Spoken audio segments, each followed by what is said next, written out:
過，一絲絲穿透了流露般的微塵，短短的你曾埋藏多少怨恨？當知走舊月份撕不開，靈魂不想再受困。一圈圈吹散了昨晚天邊星斗，煙消光了卻模糊多少眼眸。假使無緣，自愛在最美亦徹夜留守。不得夠接着那長行，淌過淚印更不強前行。這次遇見絢麗了凌晨，眼淚笑着流，雨後挽着走。笑得他歡笑着，伴隨着月色，倒映光波裏，流動的於漆黑畫布，毫無痕跡。點綴於你的眼睛，可見學還最有心，吹走漂泊，流浪眼，前途璀璨明月，同步呼吸才耀眼。我客追趕去，遠高不得，等你需有人。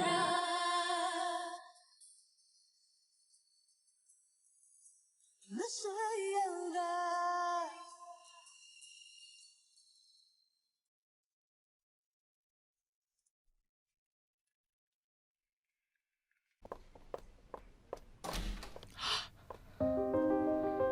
คุณลูกคะ หลังอิงล่ะ วันนี้เขาออกไปทำกิจกรรมปราศัยข้างนอกค่ะ คุณมาทำอะไรที่ห้องของเขา หลังอิงให้ฉันมาช่วยจัดชุดไปงาน วันนี้มีงานเลี้ยงตอนค่ำจริงสิ คุณลูกคะเขาไม่ชวนคุณเหรอ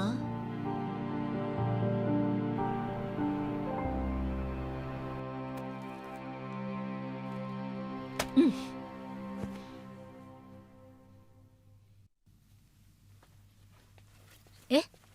อ๊ะ จะไปไหน หนูนัดพี่แครี่ไว้ อาทิตย์หน้าจะสอบภาษาอังกฤษเธอจะติวให้หนู มีแครี่อยู่ด้วยแม่ก็วางใจรีบไปเถอะ บ๊ายบายค่ะแม่ บ๊ายบายจ้ะ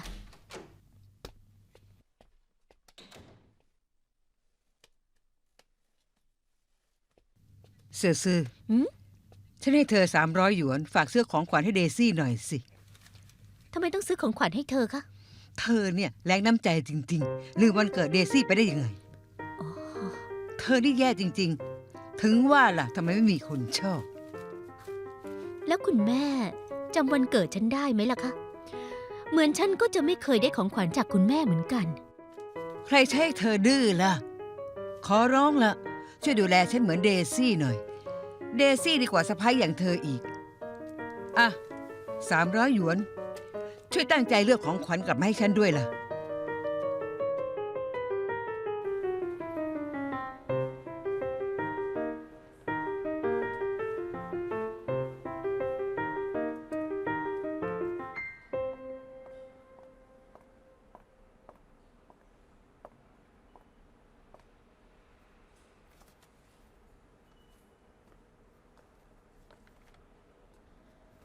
คุณอู เฮ้ย บังเอิญจัง อ้าวแครี่ ฉันออกมาซื้อของขวัญให้แม่บ้านที่บ้านเนี่ย อ๋อ ถือว่ากระเป๋าใบนี้เป็นไง ใบนี้ไม่เลว สวยมากค่ะ ฉันเชื่อเธอ ใบนี้แล้วกัน อืม เธอมาซื้ออะไรเหรอ อ๋อ ฉันมาซื้อของขวัญนะคะ อ๋อ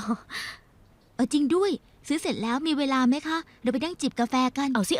ฉันไปจ่ายเงินก่อน รอแป๊บนะ อืม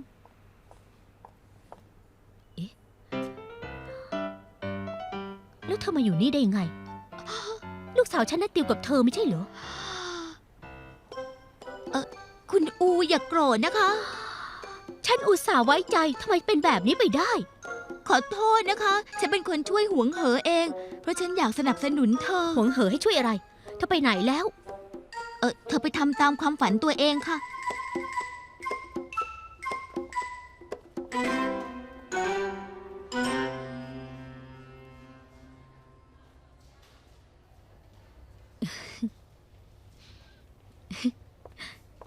หวงเหอลูกเก่งจังเลย แม่คะ แม่มาที่นี่ได้ไง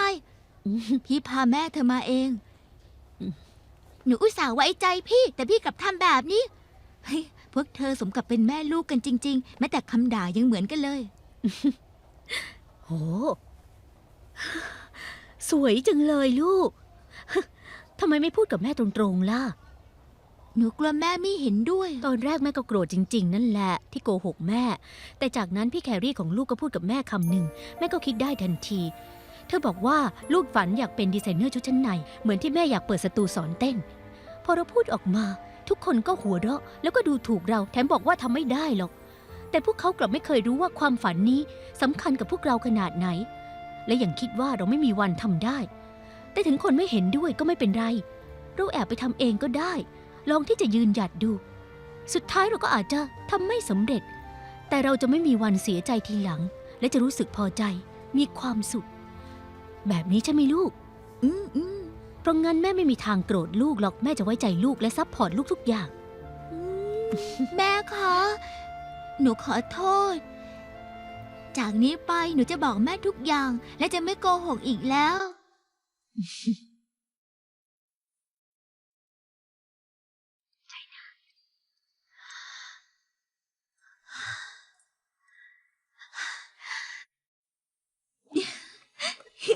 โอ้โอ้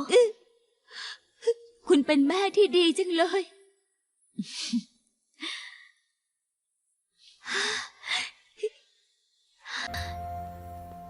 บ๊ายบาย บ๊ายบายค่ะ เอ้ยรอก่อน ปิดสิปิด รอก่อน ขอบคุณนะครับ โฆษณาที่คุณถ่าย ฉันมาแล้ว คุณอยู่ไหน ขอร้องล่ะหยุดล้อสักที ผมชมจากใจจริง ผมบอกแล้วไงคุณขึ้นกล้องตั้งแต่สมัยมปลาย ฉันไม่รู้จักคุณ คุณเป็นใครฮะ แต่ว่าผมอยากรู้จักคุณ โอเค คิดซะว่าเราไม่เคยรู้จักกัน เริ่มต้นกันใหม่ดีไหม ผมชื่อโรเบิร์ต ยินดีที่ได้รู้จักครับ ปัญญาอ่อน ไปกินข้าวกัน ผมเลี้ยง นี่ เมื่อก่อนเมนูโปรดที่คุณชอบที่สุดก็คือข้าวหน้าเนื้อสันใน ไปย้อนรำลึกกันไหม ไม่แน่กินไปกินมาคุณอาจจะจำได้ว่าผมเป็นใคร ไม่กิน ฉันไม่กินข้าวกับคนแปลกหน้า อีกอย่างร้านนั้นปิดไปตั้งนานแล้ว นี่ คุณงอนมาหลายวันแล้วนะ เมื่อไหร่จะสนใจผมสักที ชาตินี้ก็ไม่มีวัน ฉันได้ลบคุณออกจากความทรงจำของฉันไปแล้ว เลิกต่อแยสักที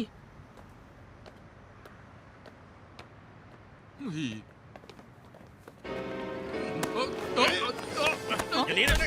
นี่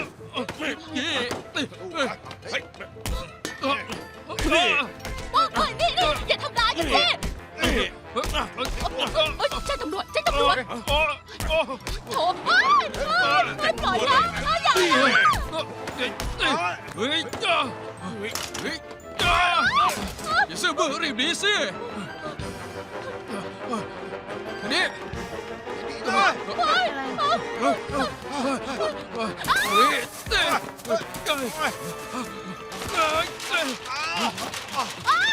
มาแล้ว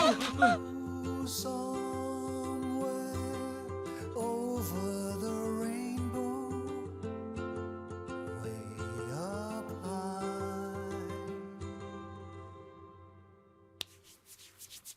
โอ้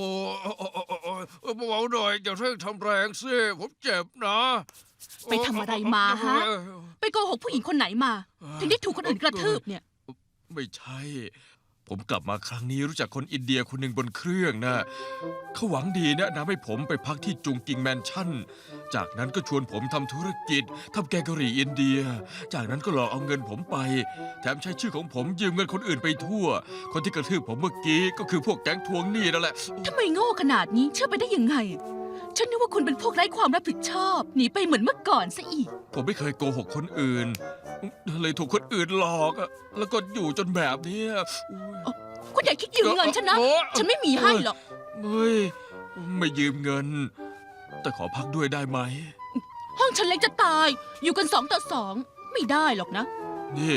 ถ้าผมกลับจุงกิงแมนชั่น ต้องโดนกระทืบอีกแน่เลย แค่โซฟาตัวหนึ่ง พัก2-3 วัน ผมหาที่อยู่ได้ก็ย้ายออกไปแล้ว ผมเจ็บปางตายขนาดนี้ โอ้ยจะทำอะไรคุณได้แล้ว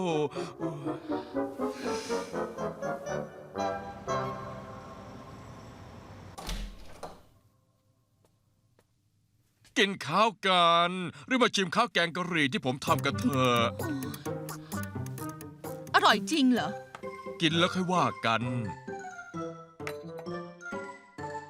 เป็นไงบ้าง อร่อยไหม อร่อยบ้าอะไร เนี่ยนะอินเดียโอ๊ยไม่ได้ แต่ว่า เรื่อง บนหัวของคุณนะก็เหมือนอินเดียนะ แต่คุณพูดถูก ทุกครั้งที่กินอาหารอินเดีย ผมจะนึกถึงอินเดียเสมอ คุณก็ไปอินเดียสิทำตัวพเนจร คนพเนจรก็เหนื่อยเป็นนะ แถมยังแก่ด้วย อายุจะ50แล้ว ยังจะเคี้ยวหญ้าอ่อนอยู่ได้ นี่ ผมยังไม่ถึงสักหน่อย ไม่ได้เคี้ยวหญ้าอ่อนที่กลับมาครั้งนี้เพราะอยากอยู่อย่างสงบ นกไร้แขนขาอย่างคุณ คิดได้สักทีนะ ขาโผล่ออกมาสักที ผมแค่รู้สึกว่าในช่วงชีวิตแต่ละคนควรไขว่คว้าสิ่งที่แตกต่างกันไป และตอนนี้ผม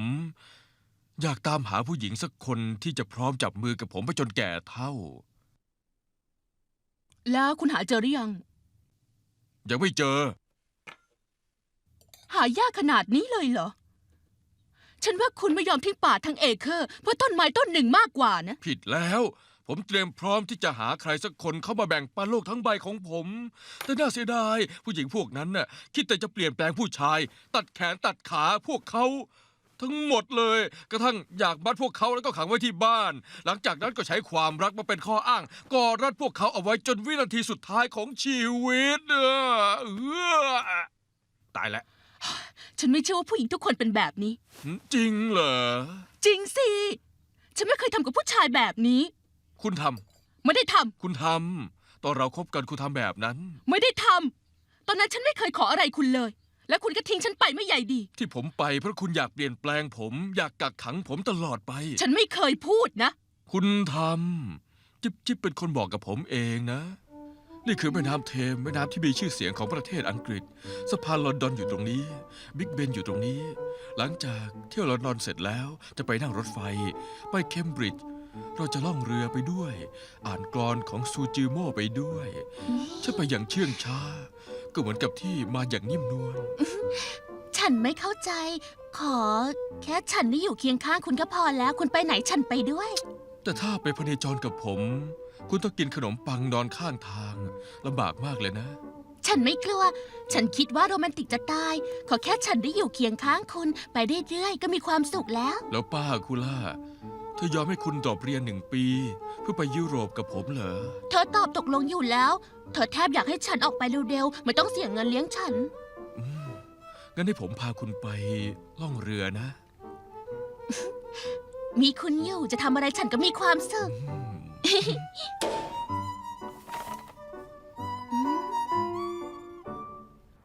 ว้าว ลอนดอน พ่อกับแม่ฉันเคยไป พวกเขาบอกว่าที่นั่นวิวสวยมาก แถมเฟรนช์ฟรายปลาทอดที่นั่นก็อร่อยมาก จริงเหรอ ๆ พวกเขาเคยไปเคมบริดจ์ไหม เคยได้ยินกลอนที่ชื่อลาก่อนเคมบริดจ์ของซูจิโม่ไหม มันคือสะพานนั้นแหละ ฉันดูแล้วพาผ้าซ้ำไปซ้ำมา มู่หลานฝีมือดี สวมใส่บิกินี่ โดดลงสระว่ายน้ำเอ้ยอะไรเนี่ยอะไร พวกเธอ วะ ไม่ดูด้วยซ้ ช่างเถอะน้า ำบ้านฉันมีหนังสือท่องเที่ยวเยอะเลย เดี๋ยวฉันให้ยืมนะ เอาสิ เอาสิ แต่ว่าป้าเธอจะวางใจ ให้เธอไปไกลขนาดนี้กับผู้ชายได้ยังไงอะ2 ต่อ 2 อืม ความจริงป้าฉันยังไม่รู้ ฉันว่าจะไปก่อนแล้วค่อยบอก ก็เท่ากับหนีออกจากบ้านนะสิ หนีตามผู้ชาย โรแมนติกใช่ไหมล่ะ อันตรายต่างหากแล้ว เธอไปคนเดียวตั้งไกล เกิดอะไรขึ้นเราก็ไม่รู้ ถึงรู้ก็ช่วยอะไรไม่ทันอะ โรเบิร์ตคอยดูแลฉันใกล้ๆ จะเกิดอะไรขึ้นได้ล่ะ ดูจากโง่เฮงโรเบิร์ตแล้วเหมือนเจ้าชู้มากเลยนะ เธอต้องระวังเขานอกใจด้วย ผู้ชายมักจะเปลี่ยนใจ เขาชอบเก๊กคิดว่าตัวเองเท่ พูดจาปากหวานแค่นี้ก็รู้แล้วโดยเฉพาะศิลปินแบบนี้เจ้าชู้ทุกราย มีใครบ้างมีแฟนแค่คนเดียว ฉันว่าเธอคิดดูดีๆนะ จริงด้วย เธอต้องคิดดีๆนะ อย่าไปเลย ตอนนี้เธออาจจะคิดว่าตื่นเต้นโรแมนติก แต่ว่าหลังจากที่เธอหนีตามไป คนอย่างเขาออกจะรักอิสระ ไม่มีเงินไม่มีอนาคต จะดูแลเธอได้ยังไงอะนิสัยแบบเขาไม่น่าไว้ใจเลยสักนิดเดียว ฉันรู้นะ แต่ฉันเชื่อว่าฉันเปลี่ยนแปลงเขาได้ ทำให้เขาเชื่อฟังฉัน ขอแค่ฉันติดหนึบอยู่กับเขา เขาก็ไม่มีโอกาสปันใจ แค่นี้ก็เอาเขาอยู่แล้ว แค่ตัวติดกับเขาเขาก็รักเธอแล้วเหรอ ฉันว่าเขาต้องรักฉันแน่นอน ไม่งั้นจะชวนฉันไปด้วยทำไมล่ะ เพราะเขาเป็นผู้ชายไม่เป็นอะไรอยู่แล้ว แต่เธอเป็นผู้หญิงระวังเสียเปรียบนะ ฉันว่าไม่เป็นไรหรอก ฉันให้เขาไปนานแล้ว รักกันตั้งแต่เ มื่อไหร่ งั้นเธอหมายความ ให้เข ว่า ไปเมื่อไหร่ เธอทำอะไรกับเขาไปแล้วใช่ไหม เน่เมื่อไหร่กัน มันเกิดขึ้นที่ไหนอะโรแมนติกไหม ตอนทำเจ็บเปล่าน่ารังเกียจสกปรกไหม เขาบอกว่าจะรับผิดชอบไหม ไม่อ่ะ ดังนั้นฉันต้องพยายามตัวติดกับเขาให้มากขึ้น เขาไปไหนฉันตามไปด้วย ให้เขารับผิดชอบตลอดชีวิต โอ้ ฝันเฟื่อง ป้าคะคืนบัตรประชาชนหนูแล้วปล่อยหนูไปเถ ห อะ มั่นไส้ทิ้งเลย ฝันไปเถอะยะฉันเลี้ยงแกมาตั้งหลายปี คิดจะให้เลี้ยงฟรีๆเหรอ ถ้าแกไม่ออกไปทำงานหาเงินมา อย่าคิดว่าจะไปจากที่นี่ คิดจะหนีตามผู้ชายเหรอฮะแกฝันไปเถอะ ไปครับ ไปลูกไป ไปครับแม่ โมโห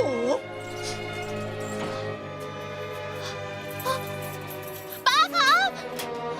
จริง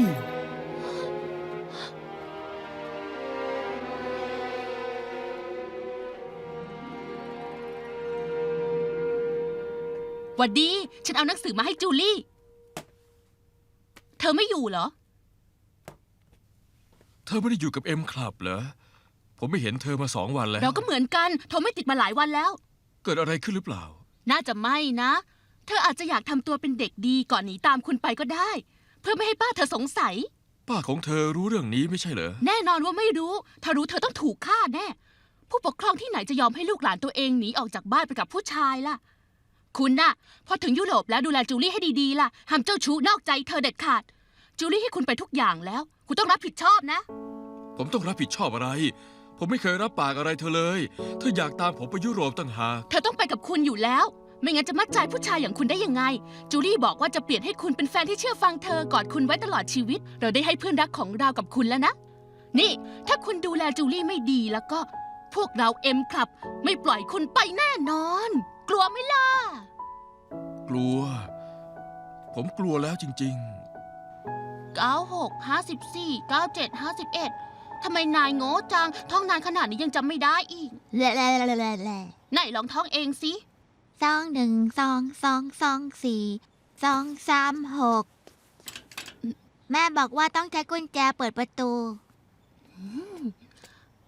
แล้วนายรู้ไหมกุญแจอยู่ที่ไหน ไหมหรือ ฉันก็คิดว่านายจะเก่งรู้ทุกอย่างซะอีก เอาผมรู้แต่ว่าไม่อยากบอก ทำไมเหรอ กลัวแม่นายด่าเหรอ ไม่ใช่ ผมอยากได้ตังค์อะพี่ เป็นเด็กเป็นเล็กเอาเงินไปทำอะไรอะ จะเอาไปซื้อมาชินก้าแซดกำลังดังเลย นายเอากุญแจมา เดี๋ยวฉันไปซื้อให้ ไม่ให้ ผมจะเอาตังค์เอามา200 หยวน 200 ก็ได้ งั้นเอากุญแจมา แล้วนายเอาตังค์ไป ก็ได้ ล้อเลียนเดี๋ยวตบเลย โยนนี่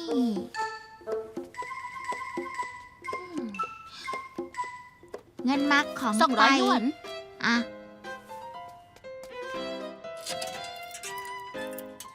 มีแค่100 เดียวเอง ไม่ใช่กุญแจดอกนี้นี่ พี่ นาย โก โก หกแฮ่โดนหลอกแฮ่ เด็กหล จะ อก หลอกเขา ได้ เขาก็หลอก ลูก เรา ครับ ร้องไห้ทำไม แหมแม่ขา เป็นอะไรไปอะ แม่ขาอ้าวพี่ไป เฮ้ย แล้ว นักเด็กบ้า อย่าหนีนะนี่มีปัญญาก็อย่ากลับมานะ โรเบิร์ต โรเบิร์ต โรเบิร์ต โรเบิร์ตไปแล้วล่ะครับ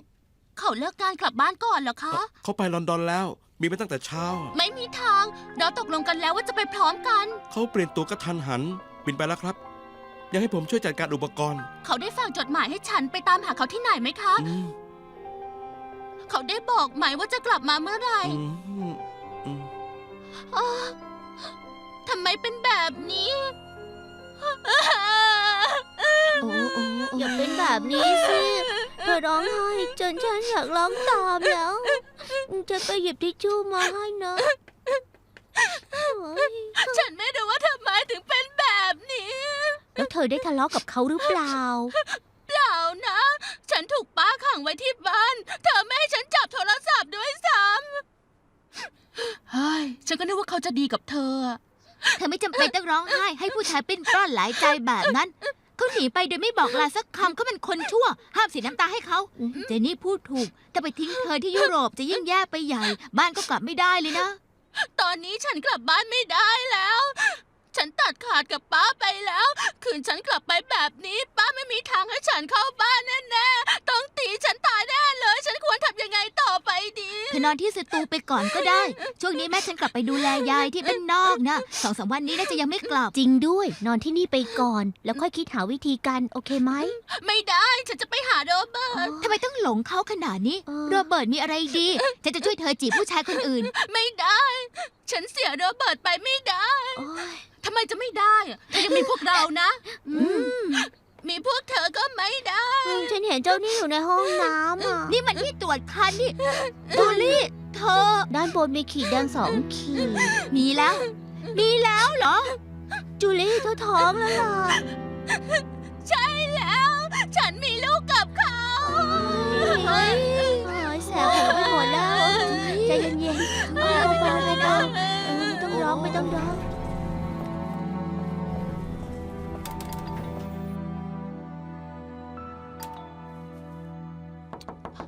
อย่าจิ๊บจิ๊บเปิดประตู ฉันรู้นะว่าเธออยู่ข้างใน ฉันได้ยินเสียงเดินไปเดินมา รีบเปิดประตูให้ฉันเดี๋ยวนี้นะ เธอขี้ขลาดไม่ยอมเจอหน้าฉันใช่ไหมรีบมาคุยกับฉันให้รู้เรื่องนะ เธอนี่เองที่ไปพูดมั่วซั่วกับโรเบิร์ตทำให้เขาหนีจากฉันไป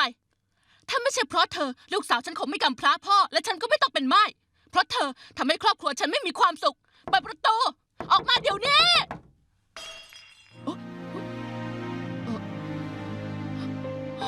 นี่เธอเป็นอะไรอย่าจิ๊บจิ๊บเปิดประตูเปิดประตูนี่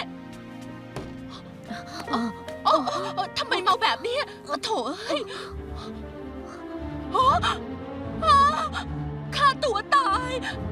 ายทำไม นี่อย่าจิ๊บจิ๊บ 不需要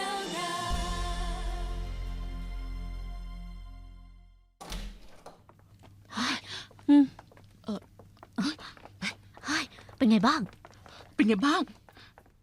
เล็กน้อยนะทำไมมากันเยอะล่ะ เล็กน้อยอะไร เลือดไหลเยอะขนาดนั้น พยายามอย่าใช้มือข้างนี้ แผลเพิ่งเย็บเองเดี๋ยวก็ปริหรอก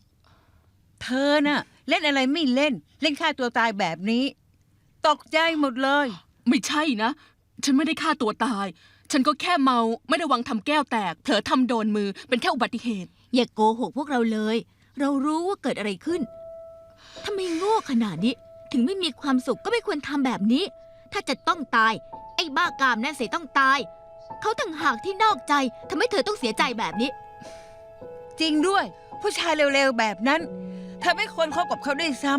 ำในเมื่อเธอกล้าที่จะฆ่าตัวตายทำไมไม่ยอมเลิกกับเขาล่ะ เลิกเป็นเมียน้อยเขาเถอะ เธอพูดงั้นเหรอ ไม่เกี่ยวกับเขาหรอก ฉันบีบให้เขาพูดเอง ดูเธอสิ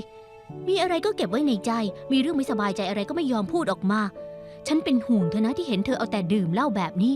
ฉันกลัวเธอเก็บไว้ในใจจนจะกลายเป็นโรคซึมเศร้า ตอนนี้เกิดเรื่องแล้วใช่ไหมทำไมเธอไม่เป็นเหมือนเมื่อก่อน มีอะไรก็เล่าให้เราฟัง นี่เธอไม่เชื่อใจเราใช่ไหม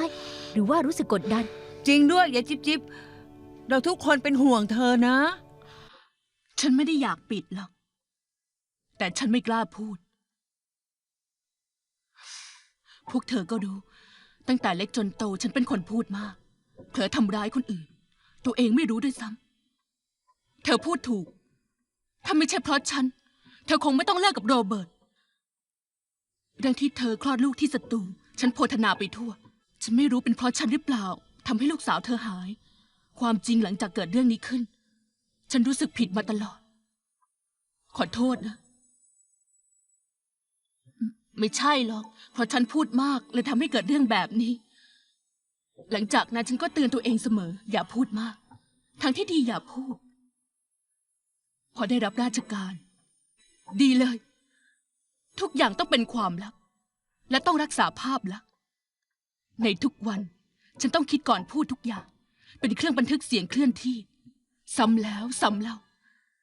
ไม่ว่าจะทำอะไรก็ไม่ต้องพูด เพราะแบบนี้ ฉันเลยก้าวหน้าขึ้นเรื่อยๆ ฉันพูดก็ตาย ไม่พูดก็ตาย ปี 2002 ฉันรู้อยู่แล้วว่าตลาดหุ้นจะดิ่งลง แต่ฉันกลัว เพื่อรักษาความลับต่อไป ฉันไม่เล่าให้สามีฟังด้วยซ้ำดูเขาจ้องมองหุ้นบนจอ สุดท้ายต้องเสียทรัพย์สินทุกอย่างจนล้มละลาย เขาว่าฉัน สามีภรรยาไม่ช่วยเหลือกัน เขาโกรธและพาลูก2 คนหนีไปที่อังกฤษ ฉันไปกลับมาหลาย10 ครั้ง ขอคืนดีกับเขา2 ปีเต็มๆ แน่นอนว่าเขาไม่สนใจฉัน แม้แต่การหย่ายังจ้างทนายมาคุยกับฉัน จากนั้นฉันก็ตัวคนเดียว ยิ่งไม่อยากพูดอะไรทั้งนั้น ฉันเริ่มดื่มเหล้า เมาแล้วก็หลับ ตื่นขึ้นมาแล้วก็ลืมทุกอย่าง เพราะงั้น เธอกับคนที่ชื่อหลังอิงก็เลย เขาเอาแต่หลอกฉันว่าจะหย่ากับเมียเขา พูดไปพูดมา จนเข้าบ้านฉัน จากนั้น ก็ไม่เคยได้ยินคำว่าหย่าอีก ทั้งที่เธอรู้ว่าเป็นเมียน้อย ยังไม่ยอมเลิกอีก ฉันก็อยากเลิก แต่ทำไม่ได้ สามีฉันไม่เอาฉันแล้ว ฉันไม่อยากให้ผู้ชายอย่างเขาไม่สนใจฉัน ฉันก็เป็นผู้หญิง ฉันแค่ต้องการคนคอยกอดคอยรักและเอ็นดูฉัน ฉันไม่อยากอยู่บ้านคนเดียว เลยตัดสินใจเป็นผู้หญิงที่คอยสนับสนุนเขาเงียบๆ คิดไม่ถึงว่าข้างหลังเขาจะมีเต็มไปหมด ฉันคิดว่าตัวเองเป็นเมียน้อย ที่แท้ก็สู้อีกคนไม่ได้ คิดไม่ถึงว่าไอ้หลังอิงนั่นจะชั่วขนาดนี้ ที่เป็นอย่างทุกวันนี้ จะโทษเขาไม่ได้ โทษที่ฉันไม่รักดี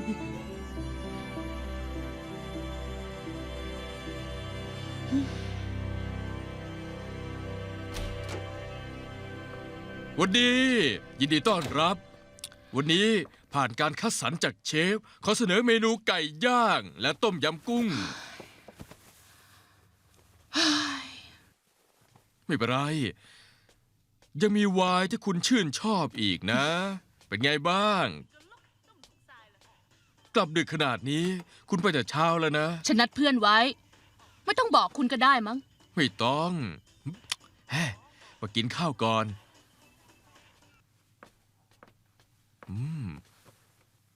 จิบไวน์ก่อนนะ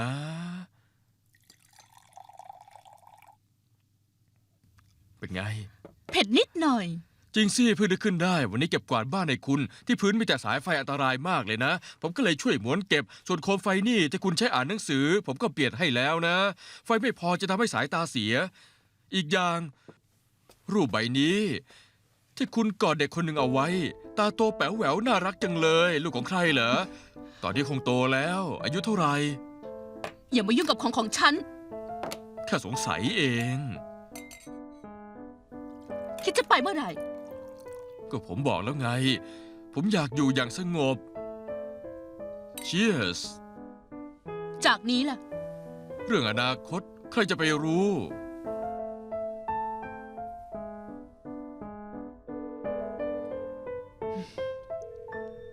ไม่ต้องรอแล้ว กินข้าวเถอะ รออีกแป๊บนะคะ แม่ไม่รับสายน่าจะกำลังกลับมา โอ้โห เป็นเหมือนที่ลูกพูดเลย ไปซื้อของเหรอ ฉันผ่านร้านเป็ดกีตาร์พอดีก็เลยซื้อกลับมาด้วย คุณแม่ชอบเป็นกีตาร์ที่สุดเลย เดี๋ยวสิ เอาไป เดี๋ยวเอาไป ได้ฮะ มากินข้าวกินข้าว ไม่ได้กินเป็ดกีตาร์มานานแล้ว รอคอยมานาน กินข้าว กินข้าว คุณแม่กินข้าวกันค่ะ ทั้งโต๊ะมีแต่กับข้าวอยากจะซื้อมาอีก ไปทำอะไรไม่ดีมาเลยอยากชดเชยหรือเปล่า ขอโทษนะคะวันชิวเพื่อนฉันเข้าโรงพยาบาลก็เลยกลับมาช้า ไม่รู้ว่าเพื่อนของเธอเป็นใคร ถ้าเป็นคนปกติจะเรื่องเยอะขนาดนี้เหรอ เพื่อนของแม่เป็นข้าราชการระดับสูง อาชีพสุจริตค่ะ มาลิงหน่อยวางตรงนี้เลยอ่ะวางเลยเป็นกีตาร์หอมจริงๆอ่ะแม่ครับ เอาน่องซ้ายไปนะ ฉันกินน่องซ้ายห่านย่างอย่า จริงด้วย นี่คือเป็ดกีตาร์กินส่วนไหนดีนะ ผมรู้แล้ว กินหัวเป็ด หัว ต ไม่ ล เล ก ย ใช่ไหมล่ะ ไม่รู้ว่าพวกแกจงใจวางยาฉันไหม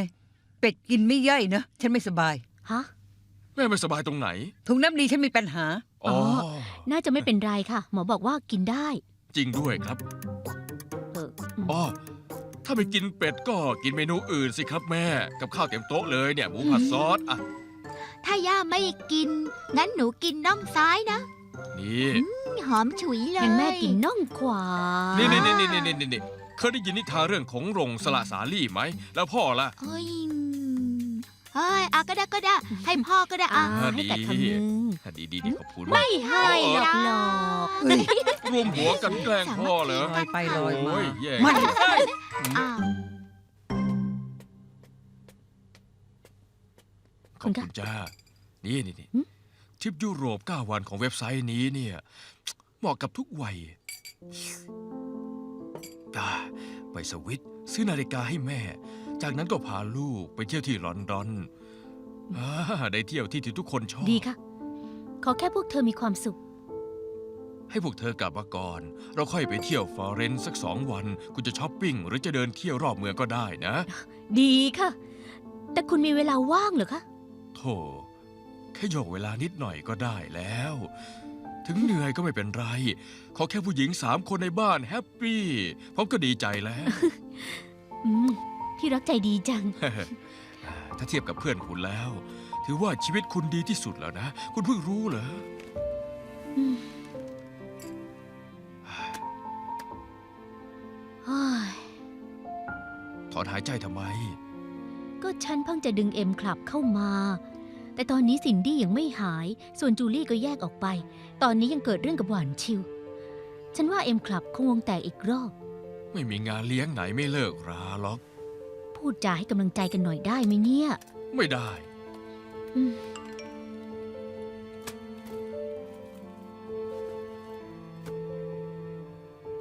คุณดูไปคนเดียวก่อนนะ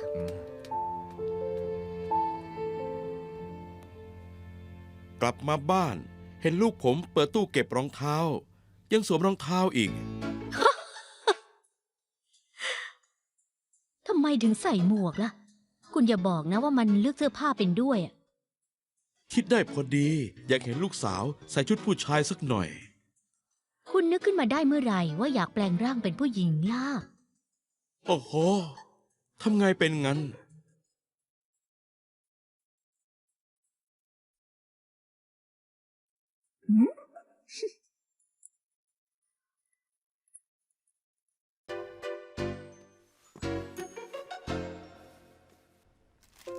ข้าราชการระดับสูงแอบเล่นจ้ำจี้สาวน้อย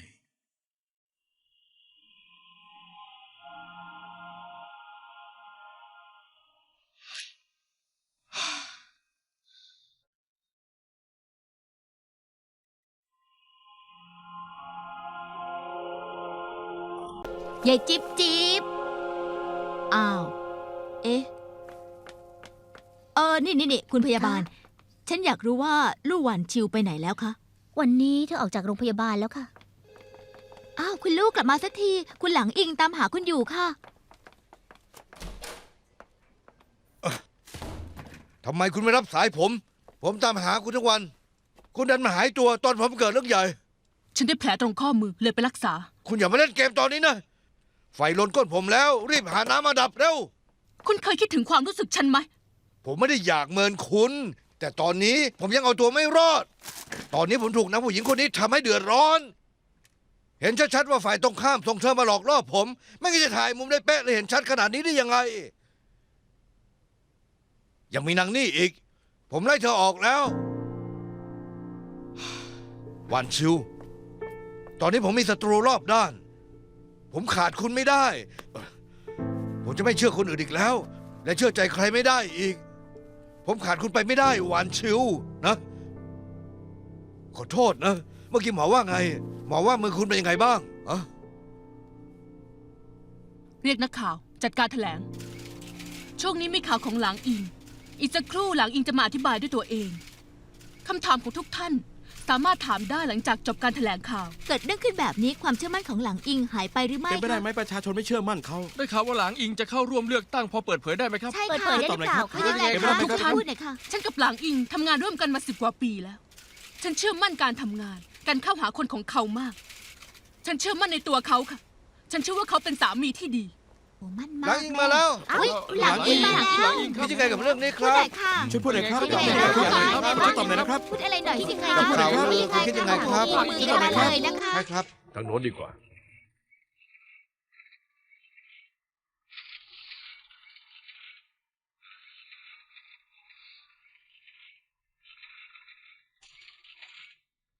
ผมหลางอิงทำให้ประชาชนที่สนับสนุนผิดหวัง ที่ฝากความหวังกับผมหวังว่าทุกท่านจะรับคำขอโทษจากผม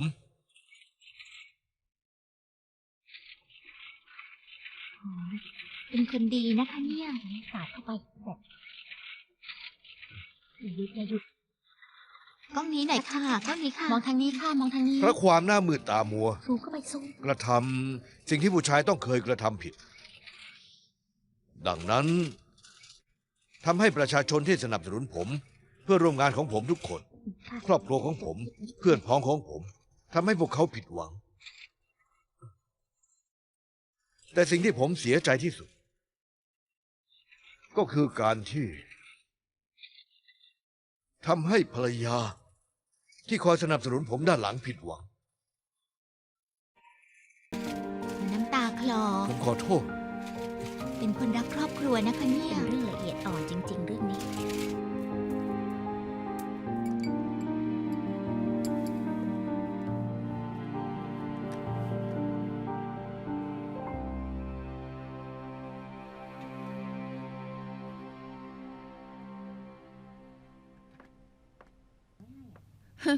โถเอ้ย ไล่พวกนักข่าวไปได้สักที ต้องขอบคุณคุณนะ คุณเป็นคนตัดสินใจให้การแถลงข่าวต่อหน้าสื่อมวลชนยอมรับความผิดให้จบไป ฉันรับเงินเดือน นี่เป็นสิ่งที่ฉันควรทำค่ะ มือคุณไปโดนอะไรมา ไม่มีอะไร ไม่ได้วางโดนบาดนะคะ ต้องระวังหน่อยสิ ตำแหน่งนี้จะทำให้มีคนสงสัยว่าคุณฆ่าตัวตาย วิธีเก่าๆร้องไห้ฟูมไฟายจะฆ่าตัวตายอาจทำให้ผู้ชายหลายคนใจอ่อน แต่ไม่ใช่กับหลางอิง สามีฉันฉลาดมาก ไม่ว่าจะมาไม้ไหนก็รู้ว่าต้องกลับบ้าน ว่าที่สตรีหมายเลขหนึ่งอย่างฉันจะรักษาชื่อเสียง จะปิดตาข้างหนึ่งทนได้ก็จะทน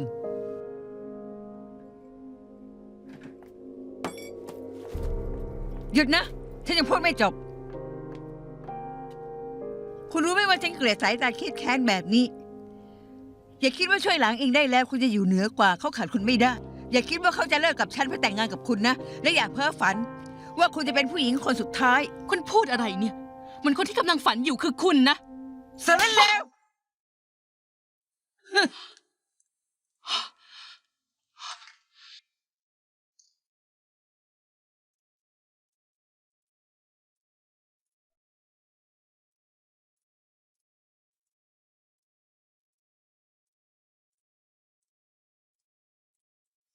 วานชิว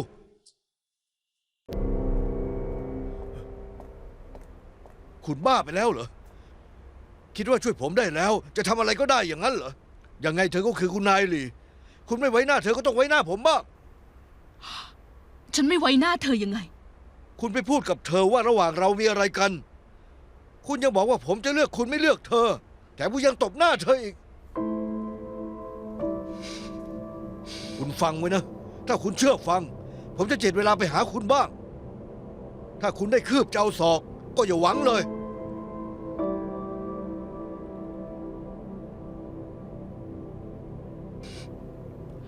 คุณบอกฉันตรงๆดีกว่า คุณเคยรักฉันบ้างไหม โง่หรือเปล่า เจ๊เจ๊เจ๊เจ๊ พี่ ถ้าไม่ใช่เพราะเจนนี่สายตาเอียง คุณสลบไปนานแล้ว เฮ้ย ทำไมไม่บอกเราว่าออกจากโรงพยาบาล เราหาเธอจนทั่วเลย จริงด้วย โชคดีที่เราได้ยินไอ้หมาบ้านี่กำลังเห่าคนอยู่ บ้าเลย เน่เมื่อกี้ว่าไงนะ เจียดเวลาอะไร พวกเธอเป็นใครฮะ ผมเคยเตือนนะช่วยไหมว่าอย่าคบกับเพื่อนมั่วซั่ว นึกถึงฐานะตัวเองด้วยสิ เฮ้ย ปากไปเลยนะ คุณดูถูกฉันไม่เป็นไร แต่ห้ามดูถูกเพื่อนฉัน คนที่หน้ามืดตามัวอ่อนแอมันคือฉัน คบกับคุณมา3 ปี ต้องอยู่หลบๆซ่อนๆ รอเจอกันรายเดือน ฉันรู้สึกเหมือนผีเลย คุณเอาแต่หลอกใช้ฉัน แต่ว่าไม่เป็นไร เพราะฉันโง่เอง ที่รอแต่คุณ รอวันที่คุณรักฉันจริง ขอเตือนคุณนะ อย่าพูดแบบนี้ต่อหน้าคนอื่น ๆ ฉันโง่ช่วยคุณทำงาน เพราะคุณทำงานหนัก ไม่อยากเป็นภาระให้คุณเตือนตัวเองให้ใจกว้าง ทนได้ก็ทน ใครจะให้ฉันเป็นเมียน้อย ที่แท้คนที่ 4 อาจจะมีคนที่ 17 18 19 แต่ฉันไม่อยากเป็นคนที่ 19 ยิ่งไม่อยากเป็นหมาของคุณทำไมฉันต้องยอมคุณด้วย พ่อแม่เลี้ยงดูฉันมาอย่างดีใช้เวลาปลูกฝังฉัน ให้ฉันมีความรู้ทำไมฉันต้องเลวแบบนี้ทำไมต้องกลัวเหงาทำไมฉันต้องมาเจอคุณในตอนที่ฉันอ่อนแอ แกมันไอ้เลวไอ้เลวหมาเกิด เอาสินี่แน่อัดเลย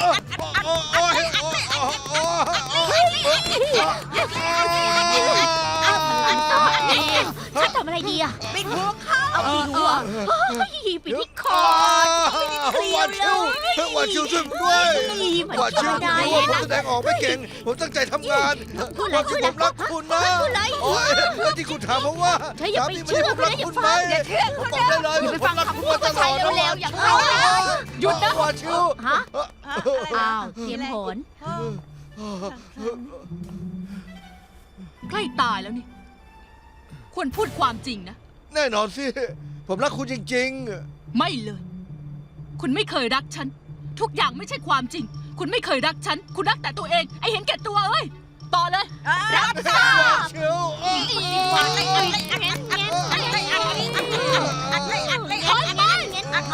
ุ้ยถอยหมู อะไรนะ